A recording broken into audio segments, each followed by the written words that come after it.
Welcome back to স্বর্ণালীর হেসেল। আশা করি সবাই খুব ভালো আছো। আজ শেয়ার করবো একটা আলুর তরকারি রেসিপি। অবশ্যই এর নাম কিন্তু আমি নিজেই দিতে পারিনি, জানি না এর কী নাম দেবো, তোমরাই দেখে বলো কী নাম দেওয়া যায়। প্রথমেই দেখো নুন জলে আলুগুলোকে ভালো করে সেদ্ধ করে নিয়েছি। আলুগুলো এরকমই ডুমুডুমুভাবে কাটবে। আর দেখো এখানে আদা আর কাঁচা লঙ্কা কুচি করে নিয়েছি ক্যাপসিকাম, টমেটো, কড়াইশুঁটি, কাঁচা লঙ্কা, ধনেপাতা। কিছুক্ষণের মধ্যে আলুগুলো সেদ্ধ হয়ে গেছে, জল ঝরিয়ে নামিয়ে রেখেছি। দিয়ে দিয়েছি পরিমাণ মতন তেল, তার মধ্যে ফোড়নে দিয়েছি গোটা গরম মশলা, তেজপাতা, শুকনো লঙ্কা, একটু সামান্য জিরে, আর সেই যে কুচি করে রেখেছিলাম আদা আর কাঁচা লঙ্কা, সেটা দিয়ে ভালো করে মিশিয়ে নিয়েছি।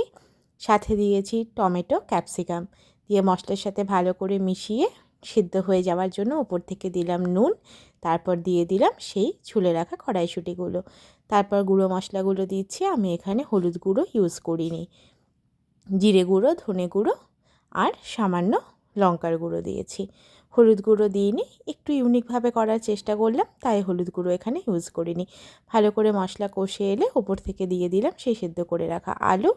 এবার দেখো আলুগুলোকে কী সুন্দর গায়ে গায়ে ভালো করে মাখিয়ে নিয়েছি মশলার সাথে। এবার তোমরা যেরকমভাবে গ্রেভি খাবে, কেউ বেশি গ্রেভি খেলে বেশি জল, কম গ্রেভি খেলে হালকা জল দিয়ে ভালো করে ফুটিয়ে নেবে।